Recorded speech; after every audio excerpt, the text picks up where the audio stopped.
Good morning student.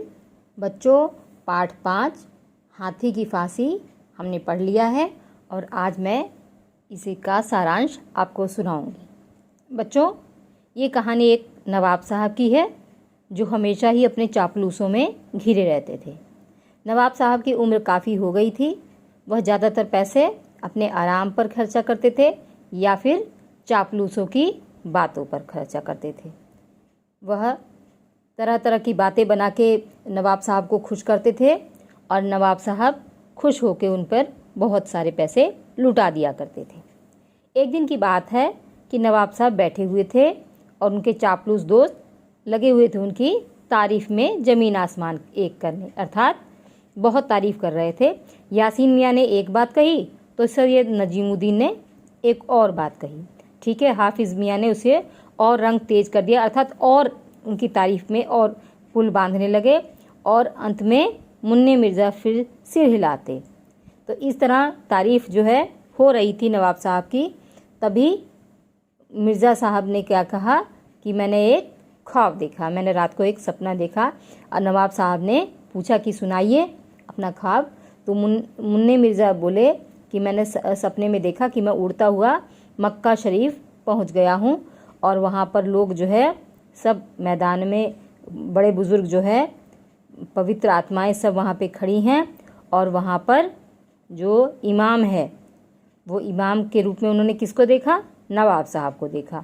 और फिर वो कहते हैं कि मैंने आपको देखा हुजूर, और उसके बाद मेरे कान में आवाज़ आई कि ये जो लोग हैं वो सब नेक लोग हैं और जो इमाम है इनका वह भगवान को, अल्लाह को सबसे ज़्यादा प्यारा है। और वो कहता है कि जब से मैंने ये सपना देखा और मेरी आंखें खुली तो मेरा दिल जो है बाग बाग हो गया, बहुत खुश हो गया कि हम ऐसे नेक आदमी के साथ रहते हैं। ठीक है, इस पर यासीन मियाँ और हाफिज़ जी ने दोनों ने हाँ हाँ कहा और सैयद साहब ने क्या कहा कि हुजूर से भला नेक, अर्थात नवाब साहब से नेक आदमी तो कोई हो ही नहीं सकता है। ठीक है, और इसके बाद जो है मुन्ने मिर्ज़ा और इस पर बात बढ़ाने लगे और कहने लगे कि इस पर कुछ लुटा देना चाहिए। वो कहते हैं कि ऐसे सपने को देख के तो मेरा दिल कर रहा है कि कुछ ना कुछ मैं लुटा दूं। ठीक है, यासीन मिर्ज़ा ने कहा कि ये सपना तो इतना अच्छा है और ये सब चीज़ें सुन के मुझे इतना अच्छा लगा कि मेरा मन करता है कि मैं अपने तन के कपड़े भी उतार के गरीबों को दान कर दूँ। अब नवाब साहब ये सारी बातें सुनते हैं तो एकदम खुशी से फूले नहीं समाते हैं और वो कहते हैं कि भाई तुम सब ये काम क्यों करोगे। खजांची को बुलाकर 1-2 हज़ार जो है उनको दे देते हैं और कहते हैं कि गरीबों में को खूब दोनों वक्त पेट भर के खाना खिलाओ। ठीक है, अगले दिन दोपहर में क्या होता है कि नवाब साहब की कोठी के सामने गरीबों को खाना खिलाया जाता है। किसी को चना चबेना दिया जाता है, किसी को पूड़ी कचौड़ी खिलाई जाती है और बाकी रकम क्या करते हैं, जितने नवाब साहब के चापलूस होते हैं वो आपस में बांट लेते हैं। अब एक शाम और महफिल जमती है और बात छिड़ती है मुंबई की इमारतों और गाड़ियों के ऊपर। फिर नवाब साहब पूछते हैं कि रेल भी कितने आराम की चीज़ है, अजी किसने बनाई और कब? अब मुन्ने मिर्ज़ा इस पर बोलते हैं कि हुजूर रेल जो है वो ठेकेदारों ने बनाई और बहुत दिन लगे थे बनाने में। अब हाफिज़ ने कहा, हाफिज़ मियाँ जो थे उन्होंने कहा कि ठेकेदार बनाएंगे अपना सिर, हुजूर रेल फिरंगियों के दिमाग से निकली हुई चीज़ है। तो यासीन मियाँ जो हैं वो बोलते हैं कि रेल जो है रोम के सुल्तान ने चलाई थी और इससे ये काम नहीं लिया जाता था। कौन सा काम? जो इस आजकल जो है हम लोग सफ़र करते हैं सवारी गाड़ी वाला काम, ये काम नहीं लिया जाता था। तो नवाब साहब पूछते हैं कि तब इससे क्या काम लिया जाता था? तो यासीन मियाँ कहते हैं कि रोम सल्तनत में आदमी रेल में सवार नहीं होते थे बल्कि रेलों में कचरा भर के जंगल में फेंकते थे और इसे फिरंगियों ने बनाया और इसे भाप से चलाया जाता है। ठीक है, वो आगे बताते हैं कि रेल पर जो बैठ के सवारी करना रोम, अरब, ईरान, इराक जैसे बड़े देशों में अच्छा नहीं माना जाता है। ठीक है, अब इस पर हरचरण भाट जो सब कुछ सुन रहा होता है वो उसमें कहता है कि हुजूर जब तक रेल के आगे काली माई के नाम का बकरा न कटे तब तक रेल तस से मस नहीं होती है। ठीक है, ये वो अपने तरफ से जोड़ता है। तभी सैयद नजीमुद्दीन कहते हैं कि ऐसा कुछ नहीं होता है। ठीक है, रेल भाप से चलती है, यह तो फिरंगियों की अकल की ही देन है। अरे हाँ, उसके बाद वो कहते हैं कि एक नया किस्सा सुनाते हैं कि परसों तड़के 5 बजे सवेरे, यानी कि तड़के यानी सवेरे, झूलन पीर के मैदान में एक हाथी को फांसी दी जानी है। ठीक है, अब इस पर नवाब साहब हैरत हो जाते हैं कि भाई हाथी को फांसी कैसे दी जा सकती है, हाथी तो बहुत भारी जानवर होता है। ठीक है, अब इस पर सैयद जो है वो दूसरों को इशारा करते हैं तो हामी भरने के लिए। तो मुन्ने मिर्ज़ा कहते हैं हाँ हाँ हम भी बात कर रहे थे, ये ज़बरदस्त घटना है। यासीन मियाँ कहते हैं हुजूर मैदान में तो कल रात से ही देखने वालों और रईस लोग आ गए हैं। ठीक है, अब नवाब साहब जब रईस शब्द सुनते हैं तो उनको लगता है कि अरे भाई हम भी तो रईस हैं, हमें भी तो जाना चाहिए। तो वो दरोगा को कहते हैं कि भाई तुरंत सारा जाने का प्रबंध किया जाए और बावर्ची से खाने की तैयारी करवाने के लिए कहते हैं। अब मुन्ने मिर्ज़ा कहते हैं जी जाड़ा बहुत है, अब आप होंगे तो हम भी तो होंगे वहाँ पर। तो नवाब साहब जो है सबके लिए गरम कश्मीरी दुशाले, जूतियाँ वगैरह सब व्यवस्था उनके लिए भी करवाते हैं, अपने चापलूसों के लिए भी। ठीक है, और ये सारे लोग अब क्या करते हैं, चल देते हैं कोठी से 3 बजे।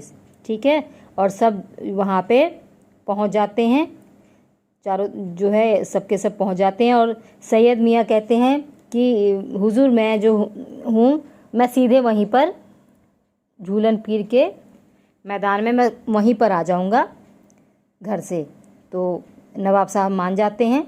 अब ये सब के सब वहाँ पहुँचते हैं, दिन उदित हो जाता है, सुबह हो जाती है, ठंड ज़्यादा होती है तो सब के लिए चाय भी बनती है, नाश्ता वगैरह होता है, सब खाते हैं। और उसके बाद जो है जो नवाब साहब का नौकर होता है उसमें से एक पूछता है किसी राहगीर से कि भाई हाथी की फांसी कब होगी। अब ये जैसे ही नौकर पूछता है राहगीर से तो वो हंसता है और हंसते हुए आगे बढ़ जाता है। अब ये देखकर नवाब साहब को बहुत गुस्सा आता है, वो झल्ला जाते हैं और उसके बाद वो क्या करते हैं कि वापस अपने कोठी में लौट आते हैं और 3 पहर तक कमरे से बाहर नहीं आते। फिर सैयद नजीमुद्दीन वहाँ पहुँचते हैं तो उसको देख कर ही वो चीखने लगते हैं नवाब साहब कि नमक हराम ये क्या हरकत थी। अब वो कहते हैं कि भाई ये तो गलत बात है, वहाँ पर उस मैदान में हाथी क्या तुम्हारी शक्ल भी नहीं नज़र आई। तो सैयद जो होते हैं वो हाथ जोड़ के बोलते हैं हुजूर मेरी कोई गलती नहीं, मैं तो 4:45 बजे ही पहुँच गया था, ये फिरंगी समय के पाबंद होते, फिरंगी यानी अंग्रेज़। तो वो कहता है कि अंग्रेज़ जो है समय के बड़े पाबंद होते हैं और इसीलिए जैसे ही 5 बजे तो हाथी जो है लोहे की जंजीरों में वहाँ लाया गया और सिपाही ने 1 2 3 कहा और ठीक 5 बजे मशीन घुमाकर फांसी दे दी गई। 5:01 पर तो हाथी हवा में लटक रहा था। अब ये सब बात जो है सैयद मियाँ बनाकर कह रहे हैं। नवाब साहब के जो चापलूस थे उसकी ओर नवाब साहब ने देखा अपने चापलूसों की ओर, तो नवाब साहब मुन्ने मिर्ज़ा बोले कि हम कोई 5:30 बजे वहाँ पहुँच गए थे। अब इस पर जो है हुजूर उस समय तो सारे लोग जाग चुके थे। सैयद बताते हैं कि 5:30 बजे तो वहाँ पे कुछ भी नहीं था। नवाब साहब क्या हाथी की लाश भी इतनी जल्दी उठ गई थी? तो सैयद कहते हैं कि पहले से ही गड्ढा तैयार कर दिया गया था और इधर हाथी को फांसी हुई, मरा हाथी, और उधर गड्ढे में उसे डाल दिया। अब नवाब साहब पूछते हैं कि सैयद तुम किधर थे, तुम्हें तो कम से कम मैदान में रुक जाना चाहिए था। तो सैयद नजीमुद्दीन कहते हैं कि भाई मैंने तो ये सोचा कि हुजूर बहुत ठंड है, क्या मालूम आप ठंड की वजह से यहाँ आए ना आए।